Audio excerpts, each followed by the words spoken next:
ભરૂચ જિલ્લામાં મનરેગાનું સમગ્ર જિલ્લામાં કૌભાંડ છે। જે શ્રમિકોના પૈસા છે ભારતીય જનતા પાર્ટી માલેતુજાર બનવા જઈ રહેલી છે આગેવાનો। ત્યારે આજે જિલ્લામાં અમે દરેક તાલુકામાં આરટીઆઈ માગેલી છે। ત્યારે બે જ તાલુકામાં હજુ ટપાલ આવી છે, બીજા તાલુકાના ટીડીઓ હજુ નખરા કરી રહ્યા છે મારી ભાષામાં। ત્યારે એમને બી શાનમાં કહું છું કે વહેલે વહેલી તકે માહિતી આપી દેજો। અમે અપીલમાં જઈશું, પણ જે ભ્રષ્ટાચાર કરેલો છે કોંગ્રેસ ઉજાગર કરશે। આજે અમે ગ્રામજનો વાગરા તાલુકા કોંગ્રેસ સમિતિના આગેવાનોની રજૂઆતને લઈ ભરૂચ જિલ્લા કોંગ્રેસનું પ્રતિનિધિ મંડળ વાગરા તાલુકાના કડોદરા ગામે અમે મુલાકાતે ગયા હતા। ત્યાં અમે સ્થળ નિરીક્ષણ કરી, ત્યાં ગ્રામ પંચાયત બનાવવામાં આવેલી છે।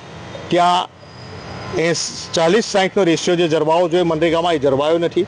ત્યાં જે કાર્ડ પર નામો છે રોજગારોના, એમાં પણ જે માલેતુજાર છે એ લોકોના નામો છે, જે પૈસાદાર છે, જે જોબ કરે છે એ લોકોના નામો છે।